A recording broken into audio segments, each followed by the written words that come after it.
Assalamualaikum warahmatullahi wabarakatuh. Ya. Baik, terima kasih kepada Bapak Moderator yang sudah memberikan waktunya. Bismillahirrahmanirrahim. Assalamualaikum warahmatullahi wabarakatuh. Alhamdulillahilladzi khalaqal insan wa 'allamahul bayan. Asyhadu an la ilaha illallah wahdahu la syarikalah al-karimul mannan wa asyhadu anna Muhammadan abduhu wa rasuluhu al-mab'utsu bi asyrafil adyan. Allahumma shalli wa sallim wa barik ala sayyidina wa habibina wa syafi'ina wa maulana Muhammadin wa ala alihi wa sahbihi ajma'in ahlul fadli wal irfan. Amma ba'du. Yang saya hormati Bapak Pimpinan, Bapak Dekan yang pada kesempatan kali ini diwakili oleh Bapak Wadek. Yang saya hormati Wadek 1, Wadek 2, Wadek 3, serta para ketua jurusan beserta sekretaris jurusan. Yang saya hormati para pimpinan lembaga, terkhusus Bapak Ketua Puskaji, Pusat Kajian Sosial ya, Asia Research beserta timnya. Yang selanjutnya juga rekan-rekan dosen yang saya hormati dan saya banggakan. Ketika pertama-tama izinkan saya menyampaikan apresiasi kepada Pusat Sosial Research Asia ya, di PISIP ini yang sudah luar biasa memberikan masukan, terus memberikan input akademis yang bagi saya cukup bergizi dan sangat bernilai tinggi. Mudah-mudahan terus sukses dan kedepannya bisa meningkat lagi baik di tataran nasional maupun internasional. Pada saat ini tadi saya menyimak dari penyampaian Bapak Wadek luar biasa. Tadinya saya ingin mengkaji tentang relasi Islam Cina yang ada baik di Cina ke Nusantara, tetapi ada beberapa hal yang berdasarkan pengalaman saya karena dimensi pembahasan Cina itu cukup luas, saya kira kita bisa membahas satu persatu. Jadi mudah-mudahan di kemudian hari di edisi diskusi selanjutnya saya bisa mengkaji itu, tapi untuk saat ini saya ingin membawa kita semua kepada pengenalan tentang siapa itu Cina, terus bagaimana sejauh apa Cina, sehingga ekspresi keberagaman yang muncul itu seperti yang kita saksikan. Sebagaimana kita ketahui bahwa tema yang saya ambil itu yaitu tentang teritori dan etnis, menelusuri motif ekspresi beragama di Tiongkok.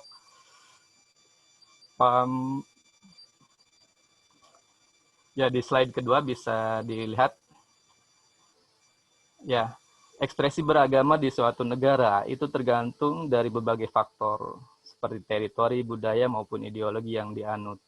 Tadi sudah disampaikan oleh Bapak Wakil Dekan bahwa kondisi daerah atau konstruk masyarakat itu tidak sama. Kalau kita bisa bersatu tadi dengan Pancasila, tetapi tidak berbeda hanya dengan konstruk masyarakat yang ada di Cina.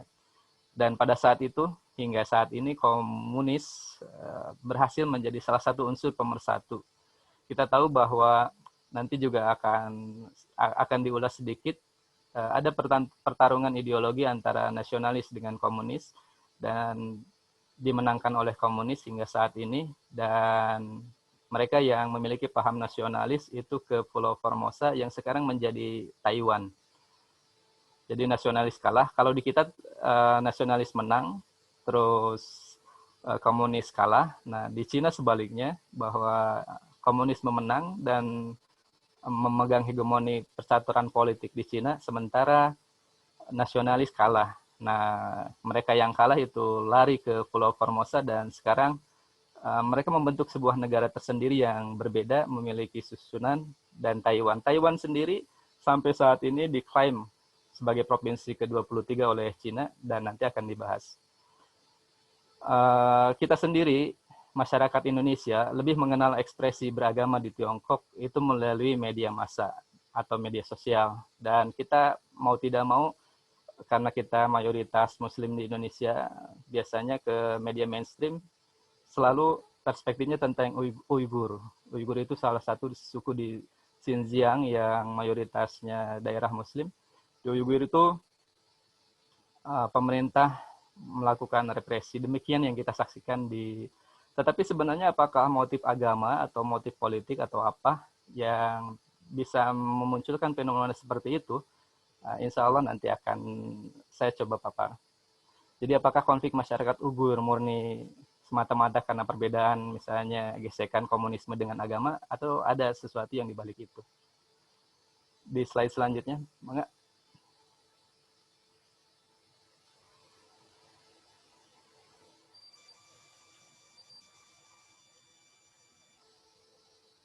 Oke, yang pertama persoalan teritori.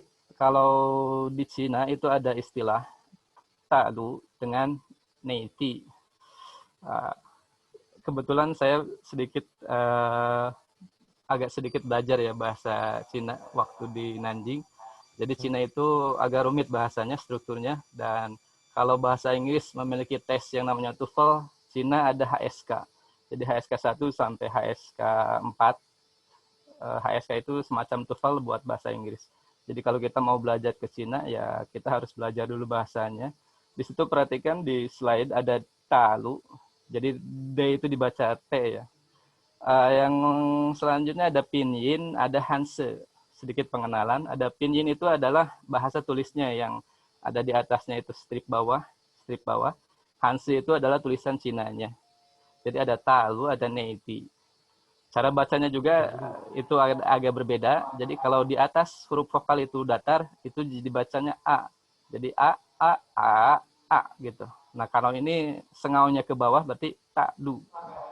Itu agak ribet gitu bahasa Cina itu. Setelah itu kalau dalam bahasa Arab kita menulis aksara Arab itu dari kanan ke kiri, kalau Cina itu harus dari kiri ke kanan dan dari atas ke bawah. Misalnya itu ada tulisan kayak gitu, ta itu jadi kita strip dari kiri dulu ke bawah, terus seperti itu. Ya kurang lebih seperti itulah. Jadi Talu itu adalah daratan yang sekarang diterjemahkan menjadi mainland China. Jadi Tiongkok daratan atau mainland Cina yaitu adalah Cina yang kita sekarang, dan di luar itu ada istilah buat yang Hong Kong dan Macau. Hong Kong, Macau itu tidak disebut Talu tapi Neiti. Ini penting ketika waktu saya di Nanjing saya bertemu dengan saya kenapa putus Pasan? CEO-nya Bukalapak kebetulan mengisi acara. Apa? Halo? Ya. Ya, jadi dulu saya berbicara dengan beberapa orang yang sering ke Hong Kong, dan ketika mereka bilang bahwa kami belum ke China gitu. Jadi yang dimaksud di China itu adalah Talu, yaitu China daratannya Beijing. Dan Hong Kong dan Macau itu tidak disebut sebagai bagian daratan gitu. Jadi kalau kita sering ke Hong Kong itu masih belum dianggap pergi ke Cina. Tapi kalau Anda sudah ke Beijing, Shanghai, Nanjing, dan sebagainya, Anda dianggap sudah ke Cina. Cina terdiri dari 22 provinsi, 23 diklaim oleh Cina, dan Taiwan itu diklaim oleh Cina sebagai provinsi yang ke-23. Oke, slide selanjutnya.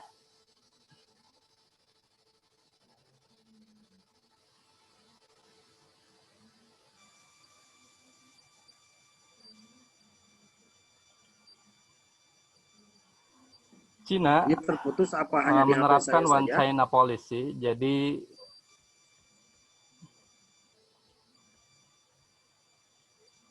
ya, One China Policy atau kebijakan satu Cina.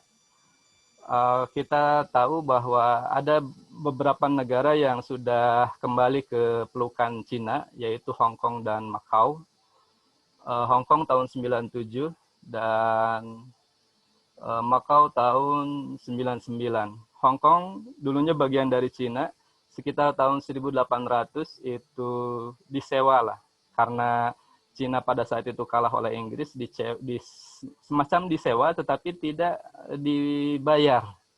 Sampai 97 perjanjiannya dan sudah kembali lagi ke Cina. Macau juga sama. Jadi Macau sama Portugis. Sementara Taiwan adalah salah satu negara hasil dari perpecahan antara golongan nasionalis dengan komunis. Golongan nasionalis pindah ke Pulau Formosa, mereka, dan tinggal di sana mendirikan negara Taiwan. Jadi Taiwan memiliki negara tersendiri, dan Cina adalah yang memegang daratan keseluruhan. Di slide selanjutnya kita lihat 4 negara ini. Jadi Hong Kong dengan Macau itu satu negara dengan 2 sistem. Jadi negaranya Cina, kita lihat dari paspornya, Hong Kong itu bagian administrasi khusus, Macau juga bagian administrasi khusus.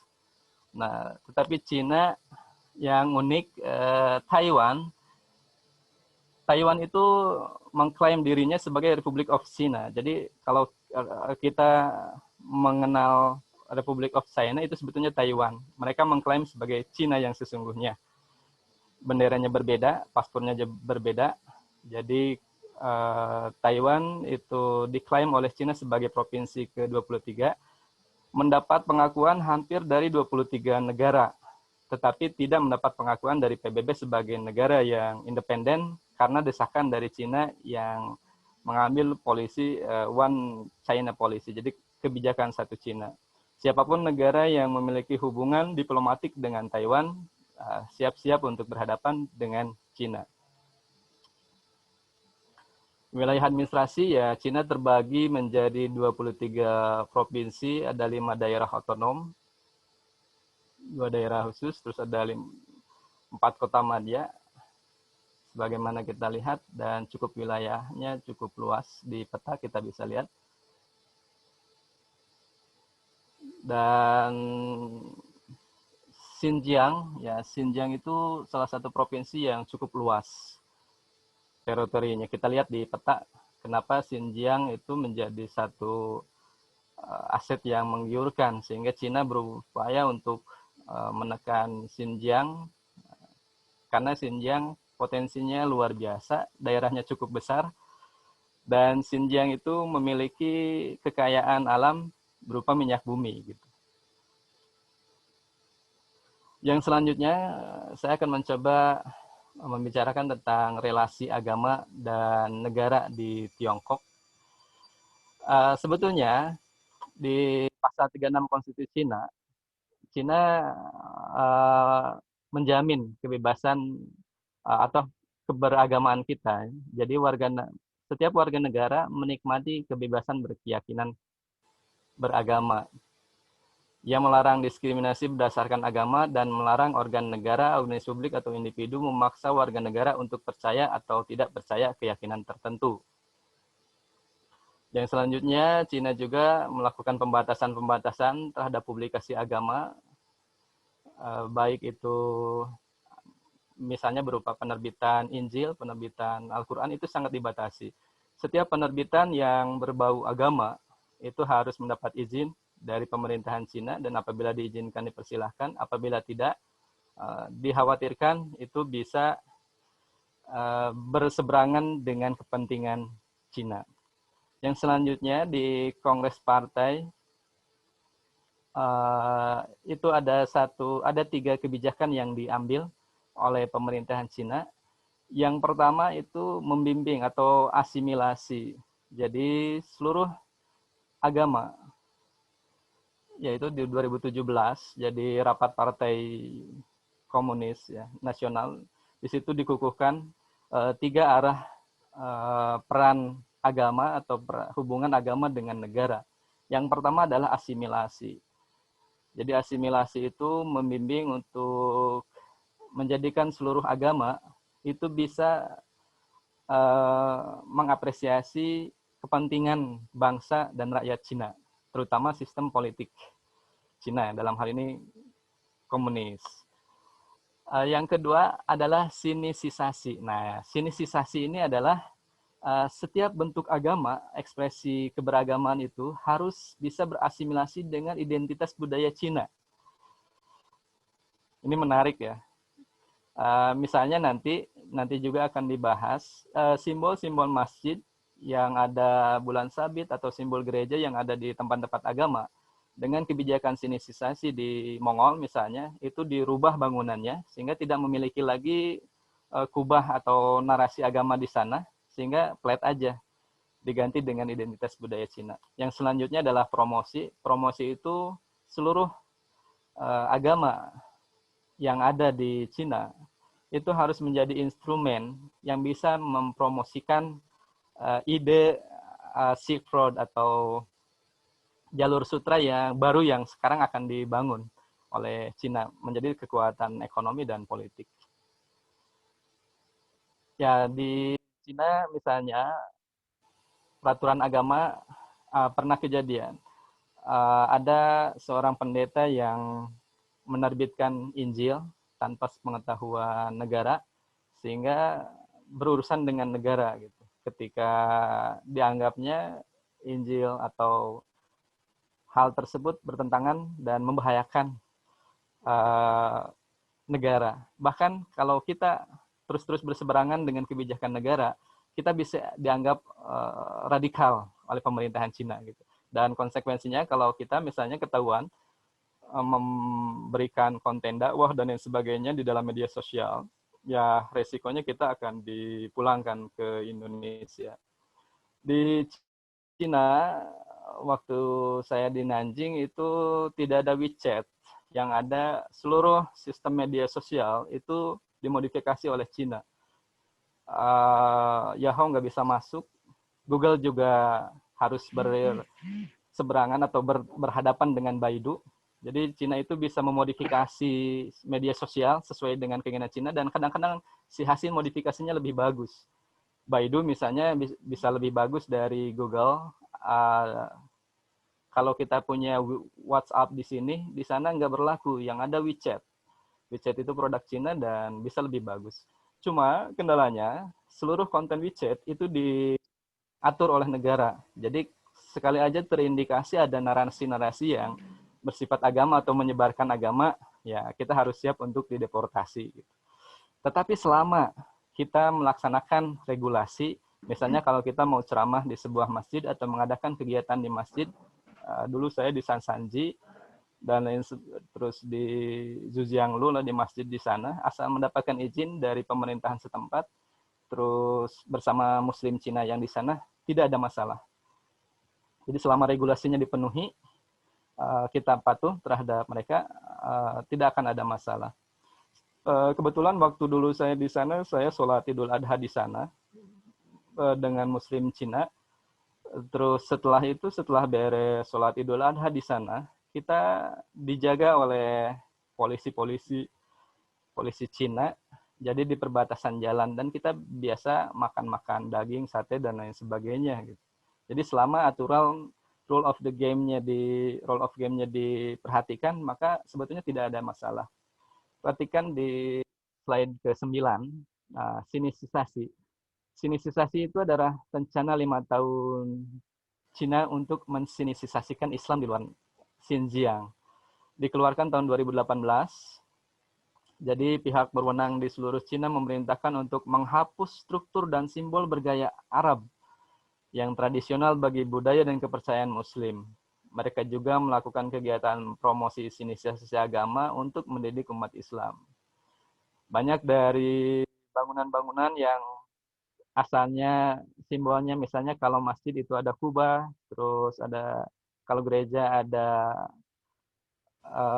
tanda salib. Dengan proyek sinistisasi ini, maka bangunan-bangunan tersebut direstrukturisasi, simbol-simbol yang di atasnya baik itu salib atau kubah atau bulan sabit dihilangkan, jadi flat aja gitu. Misal di sini terlihat gambar kubah ya masjid, asalnya ada kubah, ini di Silinhot di Inner Mongolia, menaranya dirubah menjadi flat aja. Demikian juga gereja, berlaku juga terhadap gereja di Zhaobao ya, Henan Province. Yang selanjutnya terkait dengan relasi agama dan negara, terjadi perkembangan ketika Mao Zedong berkuasa dengan pasca post Mao. Jadi sejak jatuhnya dinasti Qing, pada tahun 1911 hingga berdirinya RRC atau sekarang RRT ya.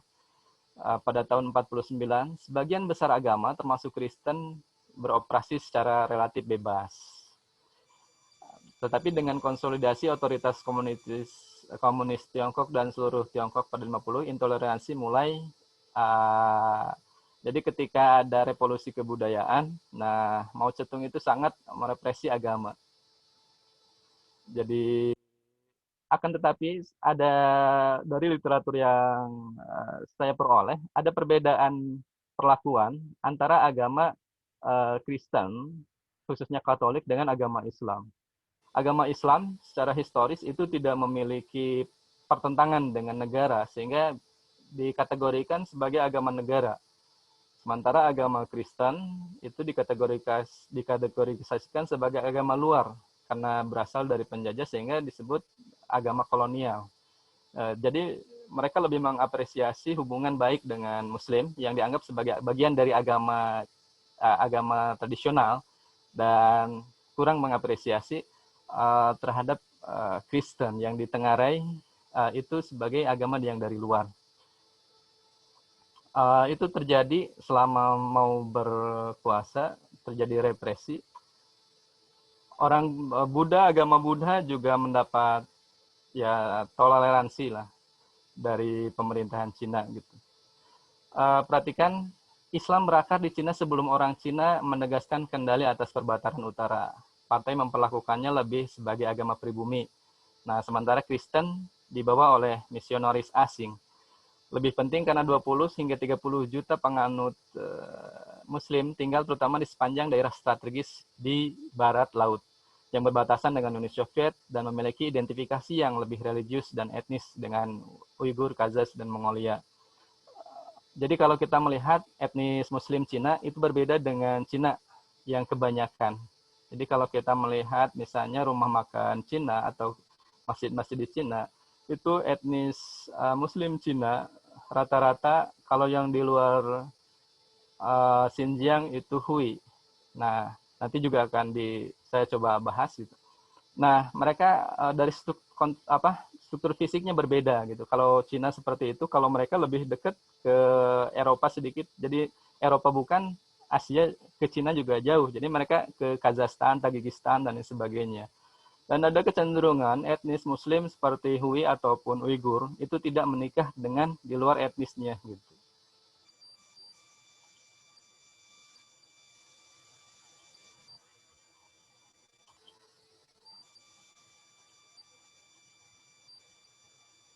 Oke, di slide 11 perhatikan itu terjadi perubahan ketika Deng Xiaoping berkuasa. Jadi ketika Mao Zedong adalah bapak ideologi Cina yang bagi masyarakat Cina sangat berpengaruh. Makanya kalau kita melihat mata uang atau uang-uang kertas yang beredar di Cina, termasuk yang logamnya, itu pasti ada gambar Mao Zedong.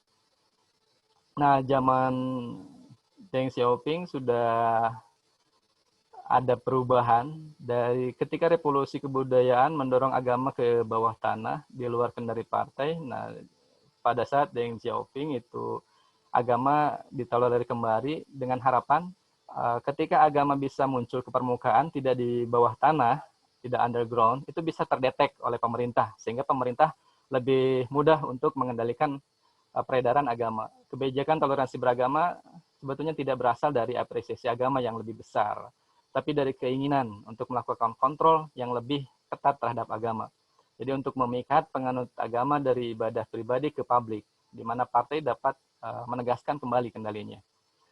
Toleransi beragama ditujukan untuk memenangkan kerjasama dari orang-orang Kristen. Nah, jadi ketika dulu Kristen itu mendapat perlakuan yang ya tidak toleran, misalnya ada kejadian pendeta yang tadi ya, pendeta menerbitkan sebuah Injil atau beberapa Injil itu langsung ditahan oleh pemerintah, divonis sekitar setahun 2 tahun gara-gara menerbitkan Injil tanpa sepengetahuan atau tanpa izin resmi dari pemerintah. Nah, di era setelah Mao itu mulai berubah, orang-orang Kristen karena ditengarai ketika misalnya pemerintah bisa baik-baik dengan orang Kristen, maka suplai bantuan dari Barat yang menguasai ekonomi itu bisa lebih cepat. Di zaman Deng Xiaoping lah perubahan ekonomi dan lain sebagainya sehingga Cina bisa maju seperti sekarang. Jadi Deng telah memperlakukan agama dengan lebih toleran daripada kepemimpinan Mao, meskipun sebetulnya pendekatannya masih mengikuti pola Maois, di mana agama digunakan untuk tujuan politik. Yang selanjutnya, di slide ke-12, saya ingin memperlihatkan ada perbedaan perlakuan pemerintah Cina terhadap etnis Muslim minoritas yang ada di Cina. Dua etnis terbesar di Cina yaitu etnis Hui dan etnis Uighur. Jadi Uighur adalah etnis Muslim yang mendiami Xinjiang, sementara kalau Hui itu di luar Xinjiang. Kemampuan orang-orang etnis Hui, jadi orang Tiong atau Tiongkok sekarang itu mayoritas orang yang berkuasa di sana, etnisnya itu dari Han. Etnis Han itu menguasai mayoritas Cina. Di Xinjiang sendiri pada saat itu, jadi Han masuk di sana, Hui juga masuk di sana, tapi Uighur yang lebih dominan. Ada karakteristik yang berbeda di mana karakteristik orang-orang Hui itu bisa berasimilasi dengan orang-orang Cina. Jadi selama mereka bisa menjalankan ibadah dan lain sebagainya, terus tidak ada gesekan, ya mereka nggak ada masalah. Kita harus tumut atau turut kepada pemerintahan Cina. Sementara orang-orang Uighur itu berbeda, mereka kurang bisa beradaptasi. Jadi orang-orang Han, mayoritas etnis Cina itu menganggap orang-orang Uighur itu ya di luar mereka lah, karena mereka tidak kemampuan adaptasinya kurang. Sehingga persoalan etnis itu luar biasa, sampai-sampai karena apresiasi atau toleransi orang-orang Han atau Cina kepada Hui yang sedemikian luar biasa, sehingga mereka bisa menjalankan ibadah, beragama, dan lain sebagainya dengan baik, itu kurang bisa diterima oleh orang-orang Uighur. Jadi kepada orang-orang Hui, pada titik ekstrim mereka mengatakan, ya Anda kok gitu. Anda jangan gitu, harusnya Anda seperti apa gitu. Orang-orang Uighur itu berbeda secara etnis dengan orang-orang Han dan memiliki wilayah Uighur. Salah satu persoalan adalah kenapa misalnya pemerintahan Cina begitu ingin menguasai Xinjiang, karena di Xinjiang itu daerahnya mayoritas Muslim dan di situ kaya akan minyak bumi.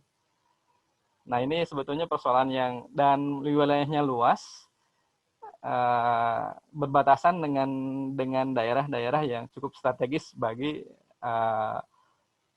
politik Cina. Jadi sebetulnya persoalan misalnya represi dan lain sebagainya, menurut penelaahan saya itu tidak semata-mata berdasarkan persoalan agama, tapi lebih cenderung ke persoalan etnis serta teritori, di mana wilayah Uighur atau Xinjiang itu sangat kaya akan minyak bumi.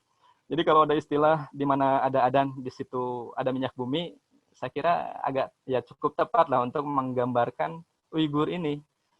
Di Timur Tengah misalnya daerah Mekah, ya daerah Arab Saudi itu kaya akan sumber kekayaan alam ya, sumber daya alam minyak bumi.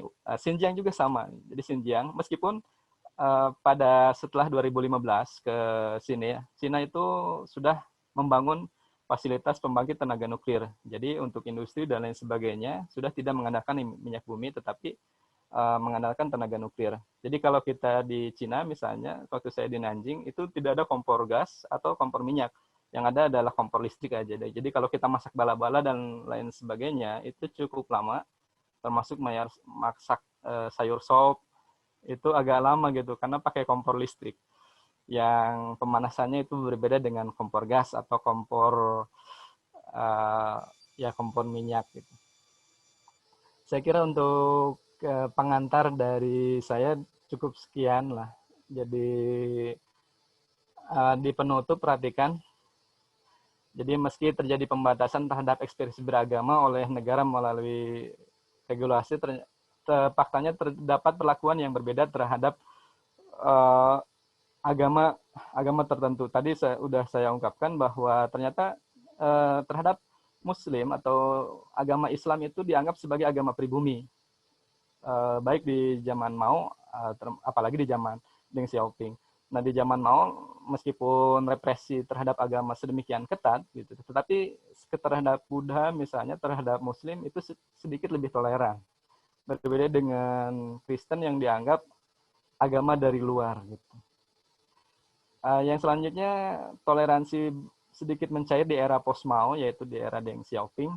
Ya, sebetulnya meskipun mencair, tapi tujuannya ketika mereka bisa mencairkan hubungan pemerintahan dengan orang-orang beragama, itu untuk tujuan politik. Pertama, agar agama ya atau gerakan-gerakan keagamaan yang bersifat gerakan bawah tanah itu bisa muncul ke permukaan sehingga bisa lebih terdeteksi oleh radar pemerintah. Yang selanjutnya, perbedaan sikap terhadap etnis Hui dan Uighur juga karena respon berbeda mereka terhadap kebijakan asimilasi budaya dan agama pemerintah.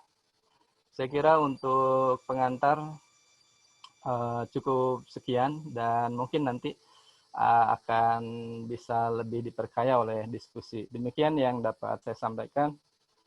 Assalamualaikum warahmatullahi wabarakatuh. Waalaikumsalam warahmatullahi wabarakatuh.